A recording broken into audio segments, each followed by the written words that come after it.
we come, who is worthy of our worship, who is seated on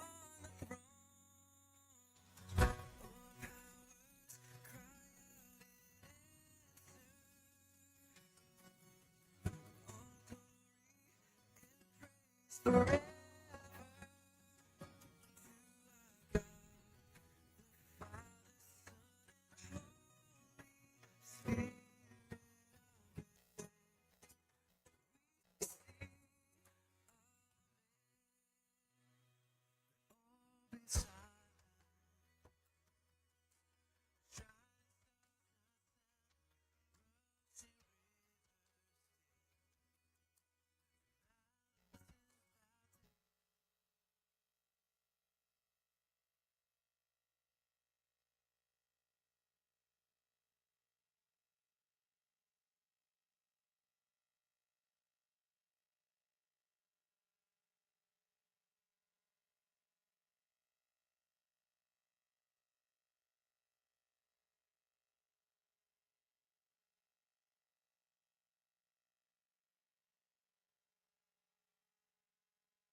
he was disliked by his dad, who is the man of man, is a manly man, who likes his older brother, who's Esau, is a hunter, man with masculine,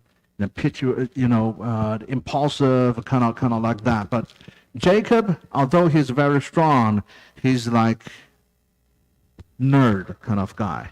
So mom loves Jacob, and ever since then, Jacob started grabbing the birthright by cheating, by doing deceptions and all that type of thing. Then he has to be forced to flee because he cheated the birthright from his dad, who was very blind and deaf at that time. Then, his brother trying to kill him. That's why he had to flee back to his uncle's house, which is 300, 400 miles north of where he was at that time.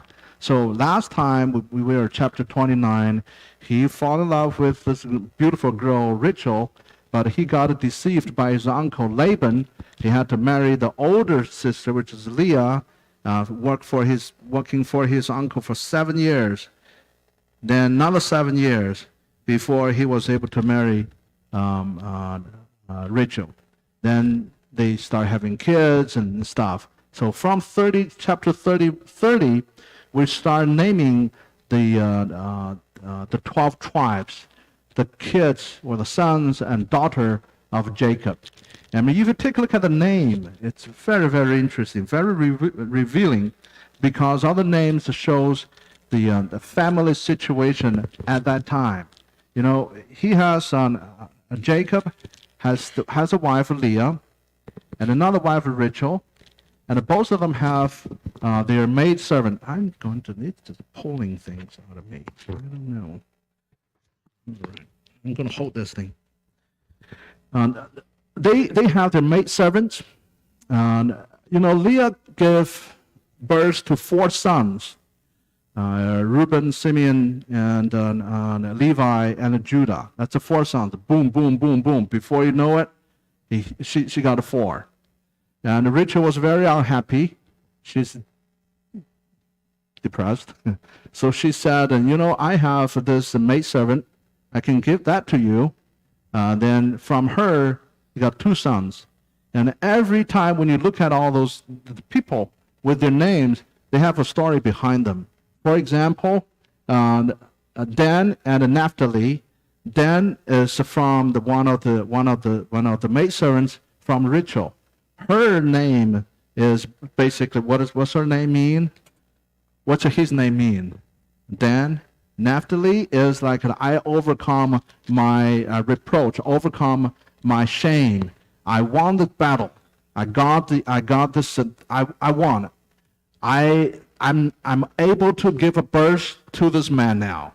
So then the Leah's maiden gave another 2 sons. That's I'm so fortunate. I'm happier. So you got Gad, you got Asher. Then after these 2, then there's one time Reuben was in the field to get the fruit. Rachel wants the fruit. The son doesn't want to give them fruit. Rachel was like, let's do this. If you give me the fruit, I'm going to ask your mom to sleep with my husband. What is this? Okay, all right. Leah went back to sleep with her husband, then got another baby. Another baby is called Asher, and Issachar. Issachar is the name for price. I paid the price to sleep with my husband to get the son. Then you got another one, Zebulun. Yes, and I'm happy now. Then Rachel finally got pregnant, gave a baby to Joseph. Then after that, another one called Benjamin. So that's the 12 tribes. Behind them, behind their names, they have a story. You can see the warring wives. I mean, at least you can see from that. I mean, whenever you say, in the Old Testament, the Bible is okays polygamy, and endorsing polygamy, you probably don't know how to read. This is just bad. And whenever you have this one husband, multiple wives, you have issues coming out of the family. This is another prime example over there. But God's promise is going to prevail. It will never fail. God's promise that we're going to have a nation out of Jacob, and then you have it.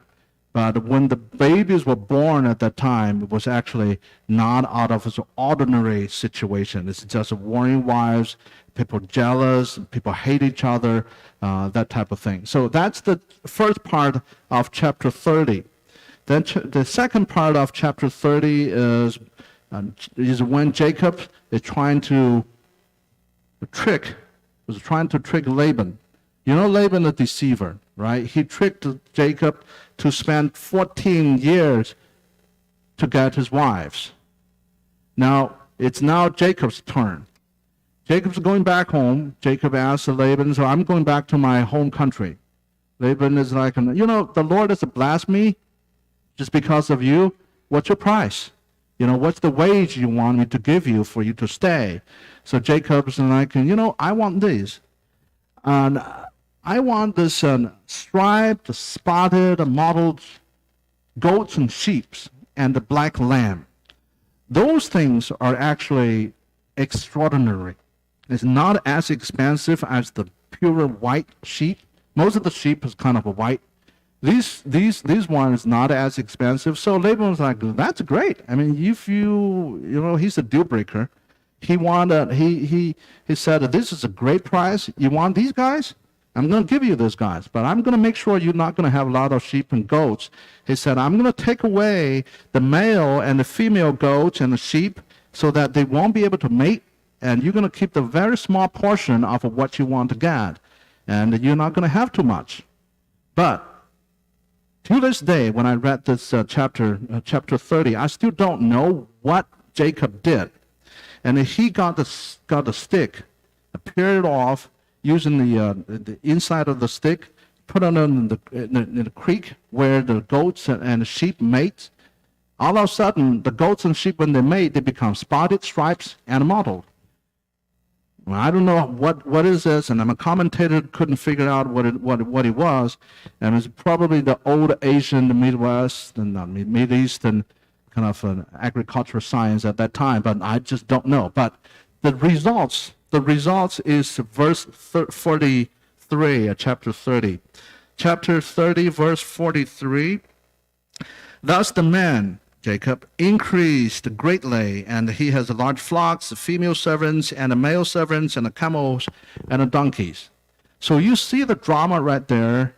Jacob was staying over at Laban's place, but he asked for less wages.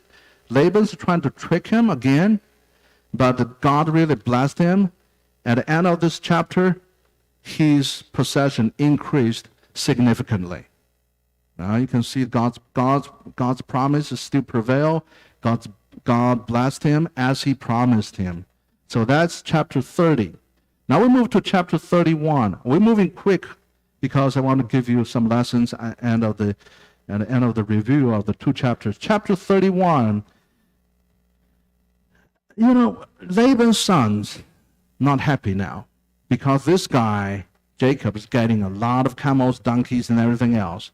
So they didn't like the idea. Laban did not like that either. At that time, the Lord appeared to Jacob, telling him, you need to go back to your home country, as he promised. Remember chapter 27, when the Lord, or the angel of the Lord, met Jacob at Bethel? He told him that I'm going to be with you, I will protect you, and that you will be back to your home country. Okay, there you go. He told Jacob, it's time now for you to go back to your home country. All right. The first thing that Jacob would like to do, as everybody would like to do, is to talk to your wives, because he would not be able to go without the wives and the kids and all the possessions. So this is what he did. He went to the field to talk to Leah and Rachel. What would you expect them to say?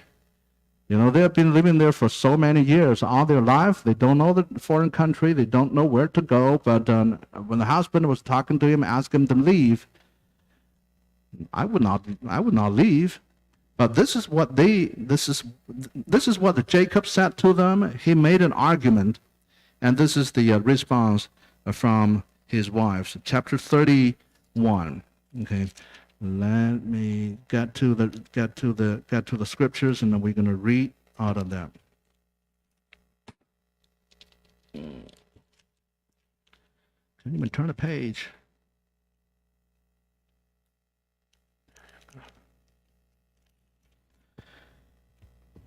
And Jacob saw that Laban did not regard him with favor as before.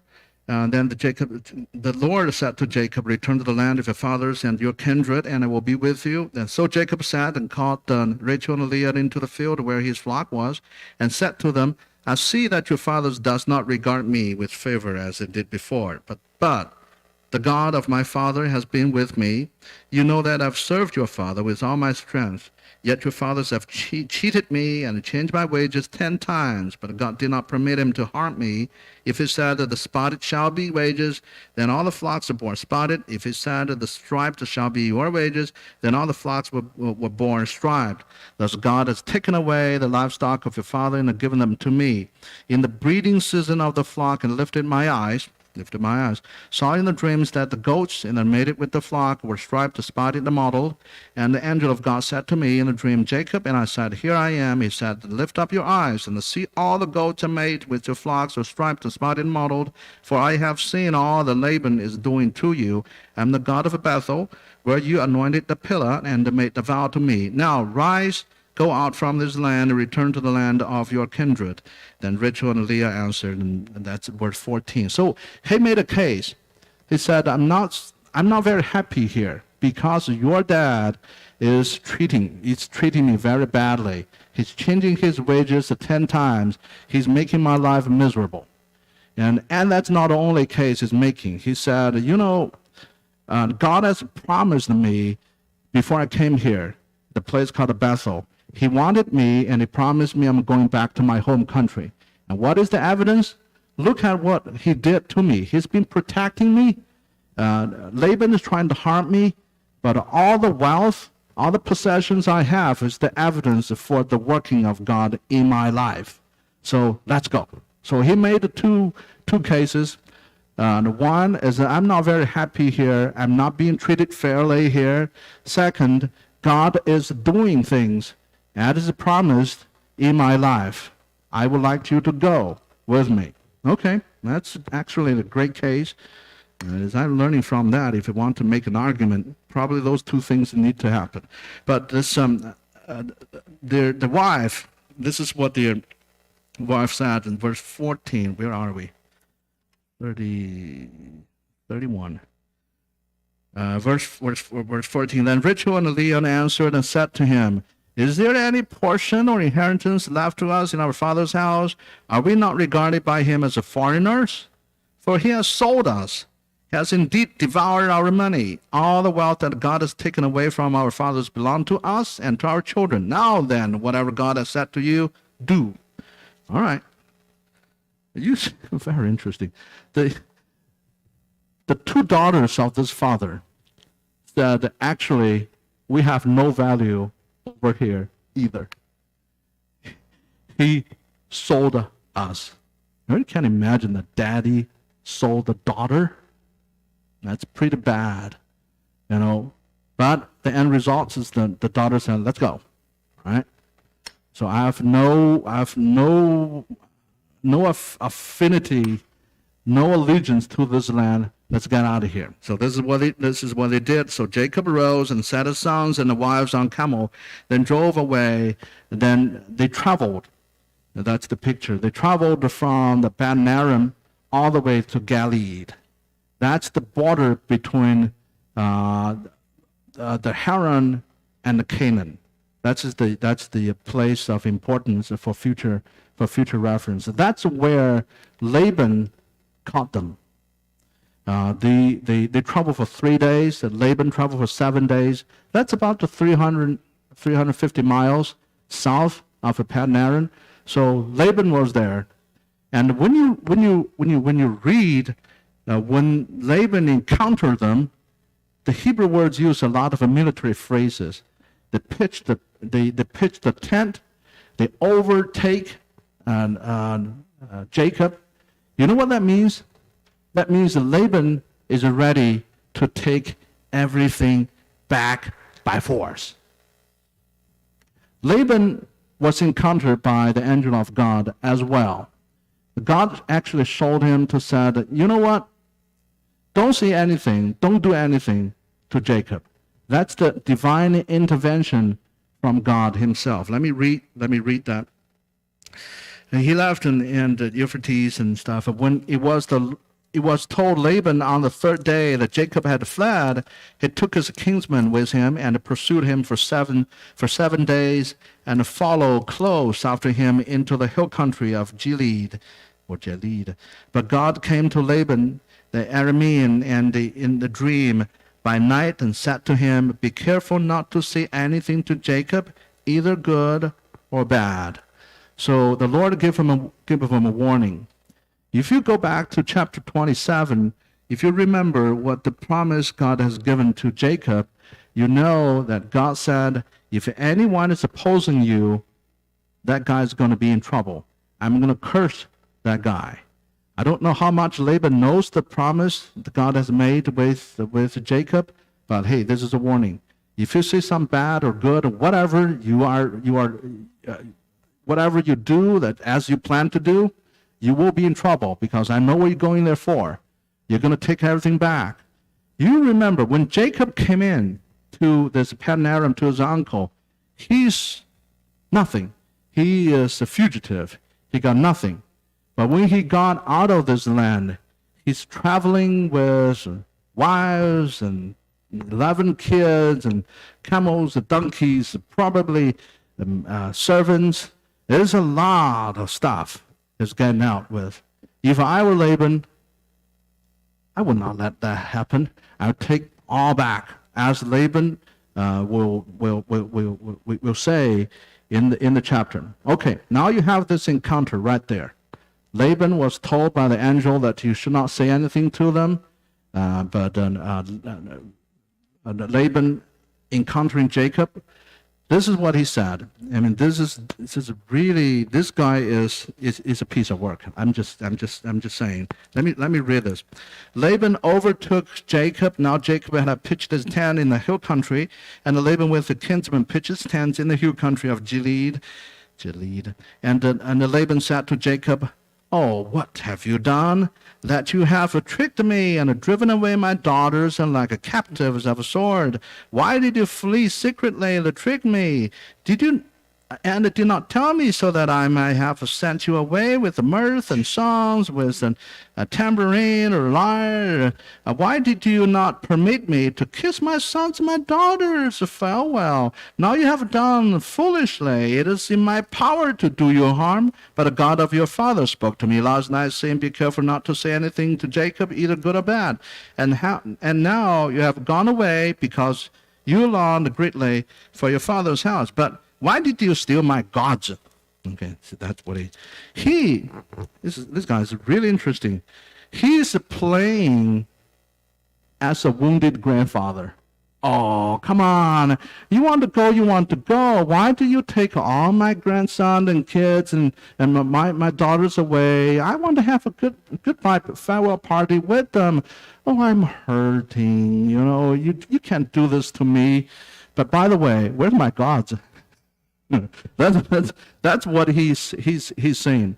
You know, Rachel, his daughter, stole the household god when she left. The god must be very small because she hid it underneath her in the camel's saddle over there. But Laban is a very, very interesting guy over here. He's showing his true color. Now, Jacob did not know that Rachel stole the household gods. It's probably something small enough for her to hit under her. No one could find out. And we don't even know what it is. It's probably not something that she worships. Maybe something precious. She can melt it for good, maybe family heirloom or something. People have all the speculations. We don't know what they are. But she took something that's very precious to Laban, okay? And she hid it. Laban said, and I need to search everybody. Jacob was like, whatever, search it. And Rachel hid it, and he couldn't find it. Okay, now it's Jacob's turn. This guy, he is furious. Now you came here, you want to take everything away, and you charge me for stealing your household god, and you couldn't find it. How far you want to go, Laban? Let's get this thing done today. So this is what Jacob said. And where is it? The 36. This is after Laban searched all the tents, couldn't find anything. Then it's up to Jacob's to coming back with a rebuttal. 36. Then Jacob became angry and berated Laban. Jacob said to Laban, "Where is my offense? What is my offense? What is my sin that you have hotly pursued me? For you have felt through all the goods you have found of all your household gods. Set it here before my kinsmen and your kinsmen, that they may decide between us two. These 20 years I have been with you, your ewes and your female goats have not miscarried, and have not eaten the rams of your flocks. What was torn by wild beasts I did not bring to you. I bore the loss of it myself from my hand. You required it, whether stolen by day or stolen by night. There I was by day, the heat consumed me, and the cold night, and my sleep fled from my eyes. These 20 years I've been in your house. I served you 14 years for your 2 daughters, 6 years for your flocks. You have changed my wages 10 times. If God of my father, the God of Abraham, and the fear of Isaac had not been on my side, surely now you would have sent me away empty-handed. God saw my affliction and the labor of my hands, and rebuked you last night." Jacob is like, boom, boom, boom, boom, boom. And enough is enough. No, I'm not going back. I worked for you for 20 years. I've been a good shepherd. I've done this, I've done that. I would have been taken away empty-handed. You would take me away. I'm probably going to lose my life. And if it's not for the Lord of God who really intervened in your life, I would probably be dead. No, I'm not going back. So this is what he said. He's very angry. He berated. He rebutted. And he's pushing all the way back. All right? Laban. My goodness, this guy. He's like a Finding Nemo kind of thing. Then Laban answered and said to Jacob, "The daughters are my daughters, the children are my children, the flocks are my flocks, all that you see is mine. But what can I do this day for these daughters, for their children whom you have borne? Come now and let us make a covenant to you and I." So he said, "It's all mine." He didn't really listen to his argument. He's really obsessed with the possessions. This is all his. Maybe remember the Finding Nemo, that movie over the stock, that the bird, mine. Remember that? I don't know. This guy is like, it's all mine, it's all mine. That shows that it's real color. What he really cares about is what he has, his possessions. Flocks are mine, daughters mine, everything's mine. And you're taking them away from me. And he knows from the bottom of the heart, there's nothing he can do about it, because Jacob is very much not going back. If you really want to fight, the angel of the Lord is not going to stay there idling. He's going to do something as well. So Laban is like, okay, I don't think you're coming back with me, and I'm not going to take anything out of you, so let's make a covenant. So this is where they made the covenant. What is covenant? So basically, they made a border.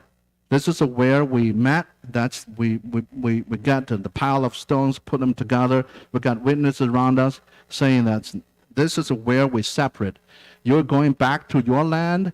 I'm coming back to my land. This is the border between us. So when in the future, when Edom, the place. That's the border between Edom and not the Edom, the Syria, if you want to use that word, the Syrian and the Canaan. That's the border between them.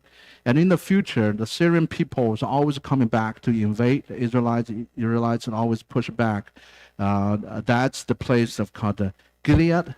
That's the place. That's the place between the two tribes or two countries. That's where they made a covenant. That's the end of chapter 31. So we have a 30, we have 31. The life of Jacob before Jacob really met his real challenge, who is Esau, who has no mercy and no hesitation to kill him. And that's when he's really desperate, and he came up with his own ideas of how to deal with that issue. We're going to talk about that next time. But what do we learn from this two chapters? What do we learn from these two chapters? We see all those narratives, the stories. We can easily can be lost in the details. Who and said what and all that type of things. Is all about the deceptions, the dishonesty, and all this little manipulations, maneuvers, how to win your battle, how to win your argument, that type of thing. But I want to take you away from that and take a little bit step back to give you those 4 P's. And this has been repeated in the book of Genesis many, many times, but it's a good time for us to repeat it over here as well. So the first thing is called the promise. The whole book of Genesis is full of promises. Even from Adam and Eve all the way to Joseph, it's all about what God is doing to redeem his people. From Genesis 3 all the way to the end of Genesis. God promised that he is going to have a people or nation out of one particular person, which is Abraham. Through him, he's going to bless the whole country. He's going to redeem the whole human being. It's going to play out until Jesus Christ came. But the promise he gave to Abraham was, you are going to inherit the land. I'm going to give you a place, Canaan, and I'm going to give you descendants, the people. You're going to have land, you're going to have people. You know, Abraham was old when he received the promises, and his wife was barren. That kind of didn't work, but God intervened miraculously, give him a child, Isaac, and then Isaac did not have a wife, did not know if he going to have children. So there's take another miracle for him to start having these 2 kids. Then from Jacob, you have this story play in front of you. So that's still God's promise. What's God's promise? God promised that he is going to have children out of Abraham. So now Jacob's been deceived, is being kind of like taken advantage, being held captive in the land of Haran. How is that going to play out? So the first thing I would like you to see is it doesn't really matter how people behave in whatever way. They may cheat, they may be dishonest, they may manipulate, they may try to do the things in their own way. God's promise is going to prevail. I mean, all the stories in the book of Genesis is showing that.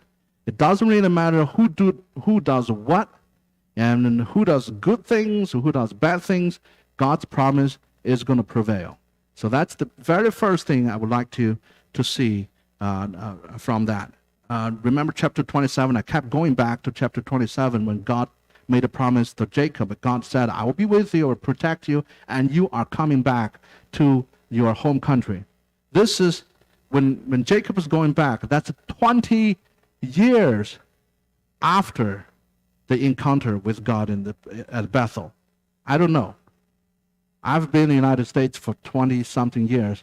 I don't even want to go back anymore because the country I came from is different from the one I knew. So I went back, and my wife went back to China. She got lost when she was trying to get her home that mom lives. We talk almost every week, but she couldn't even find the door. Which door? What is this? I mean, what is this? So after 20 years, God's promise is going to prevail, and he's going back. It's not because of homesick and all that type of thing. It's because God wants him to go back, because God has a good plan. I'm going to talk about it in the providence section again. So that's the first thing, promises. The protection. We talk about that a little bit. When Jacob was trying to make an argument, he said, Laban's trying to do harm to me, but God protects me. And he changes the wages 10 times, but God made me prosper. So God is protecting his people from the very get-go.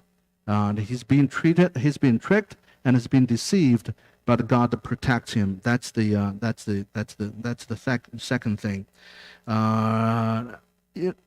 Just on the side, chapter 31, verse 38 to 40.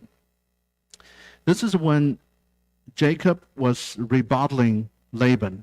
He said what he did in his land. And this is the very beautiful picture of this, or description of what shepherd should look like in the Bible. Sacrifice, sweaty, hard, disappointing, take the loss, all that type of thing. That shows that he's actually a good shepherd. It's a good lesson for me. Pastor, that's the word actually, is another word called shepherd. If I really want to shepherd my sheep, this is what this should look like. Now that's a 38 to 40. I'm not going to read that. So that's a protection. The third one is providence. This is the word, can get a little confused a little bit. Providence is not just the God provides. Providence is something, give you the picture like God is control, God is sovereign, but he's not just above and beyond. He works in people's daily life to provide what people need so that his promise will be fulfilled. Okay, that's the concept of providence. I don't know if you probably have. You probably, when you're driving a car, if you're really good at directions, you probably have experiences getting lost. How many people got lost before? Everybody's good, and nobody got lost because you don't drive. But anyway, so we got lost all the time, and that's before this little thingy that you can see the direction. It's called the GPS. That's before that time. Sometimes you don't have a map. When you ask directions, you always gotta, there's a McDonald's, turn left, and they don't even know the name of the street. Turn left, and the second McDonald's, turn right. The red building, the second floor, that will be a destination. And you make your first turn, there's no McDonald's. You just screwed. You don't even know what it is. So people get lost all the time until this little device was invented. You don't get lost that easily anymore unless you lost your cell phone signals. What is this thing called? I just give you the answer already. It's called the Global Positioning System. Why is that useful? Because there's something over there called a satellite. What does satellite do? Satellite sees everything. And satellite knows where you are, how much you're screwed, how far away you are from your destination, and the satellite will tell you, changing route, didn't you find another destination? Or you just make a turn like a crazy, and the satellite's getting really crazy, and it asks you to change your directions. Satellite, the GPS is useful because we have a satellite that oversees the whole picture. If we got lost in our daily life, we don't know where we're going, we don't know why we're doing what we're doing, we don't know how to deal with the difficulties, the frustrations, disappointment, or the life that in front of us is too overwhelming, make us think even if we should continue sometimes. It's just too much of challenge, too much of issues.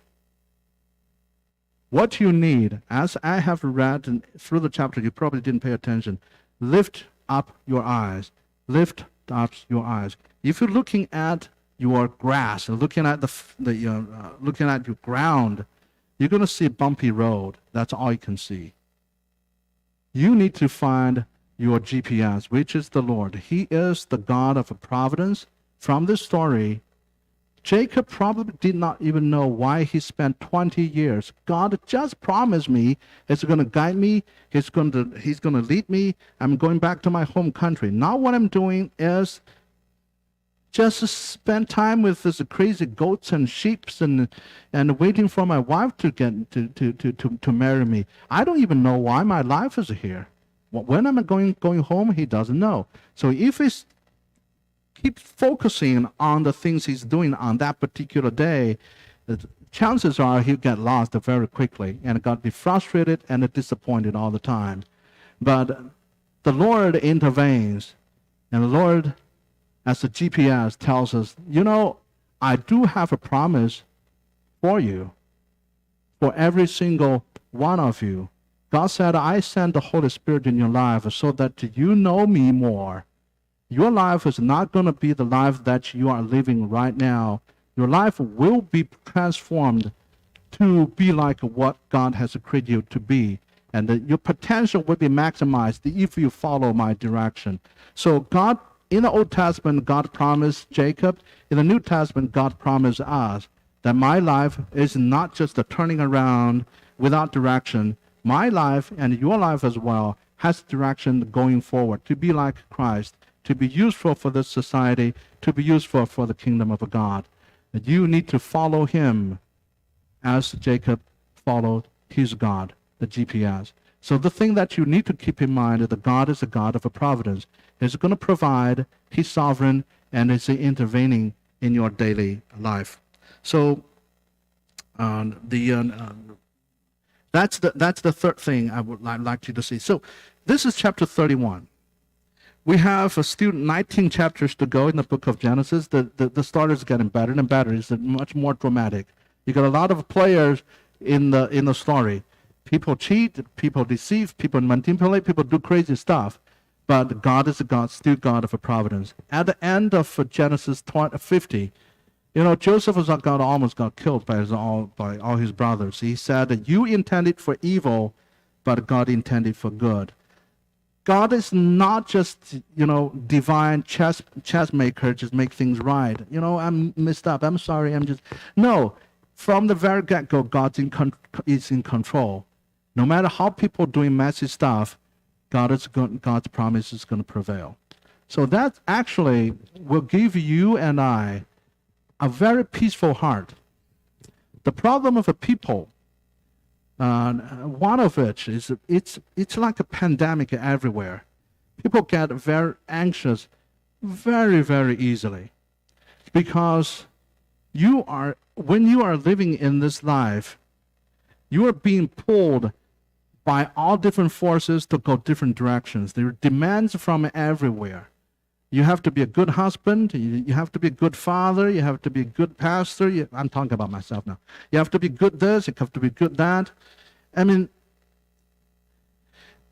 it's like my wife said. She is just throwing all the 5 balls. She's just like nothing is going to drop on the floor. If anything drop on the floor, life is bad. I mean, now you're getting older. You start seeing your blood sugar going up, blood pressure is going up, cholesterol is going up. You find a little nodule somewhere over there. I mean, it's just everywhere. Then people start getting anxious. You know why people getting anxious? Is people think what's best for them, and they're not in control, and they don't know God is going to make that thing happen. I know what's best for me, but I'm not in control. I don't know. But I hope he's going to fix that thing, but I don't know if he's going to fix it. That's why I'm anxious. I'm afraid that God is going to mess things up for me because I knew and I know what's best for me. The providence of God is challenging that very concept. We don't know what is best for us. Sometimes we pray with God, God, you have to do this now. Maybe I can give you until this Friday afternoon by 4 p.m.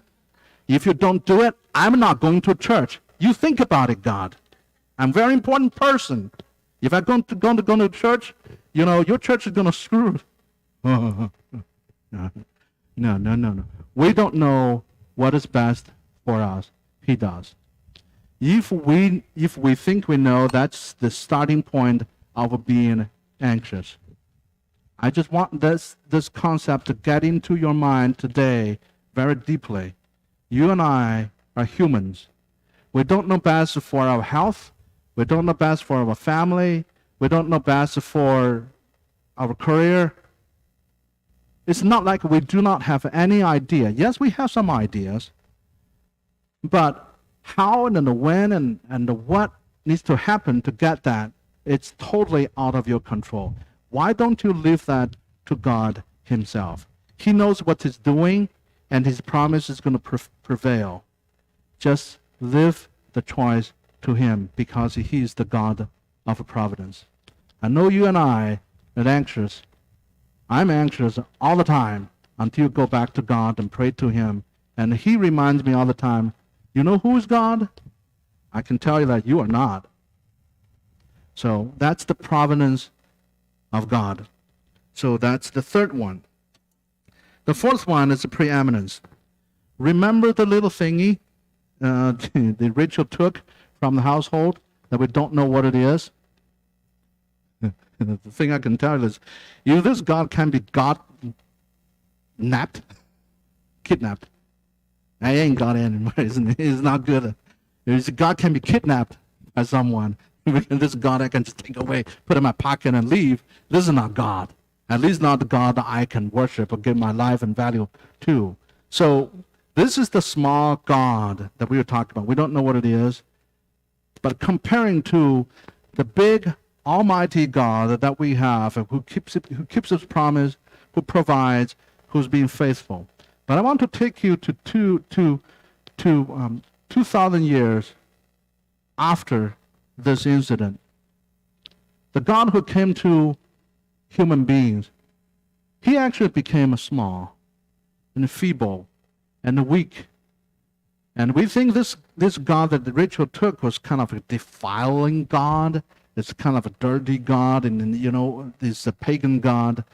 But Jesus Christ, when he came to earth, he became a defilement. He touched the people who have leprosy. He touched the people who have hemorrhage. Those are the unclean disease. He touched them. What is he trying to say? He said, I put myself with them so that I go to the cross and nailed all the uncleanness, all the defilement, so that you and all the people who believed in him can become clean. So the almighty big God, the God who created heaven and earth, God who is faithful, God who is preeminent, became a small God. And through his life, through his birth and life and his exaltation, this God really earned the rights to become preeminent. As the Colossians 1:18 says, Jesus Christ became preeminent in all your life. This is not a God just sitting on heaven doing some chess-making thing and without really being burdened. This is not the God people have in mind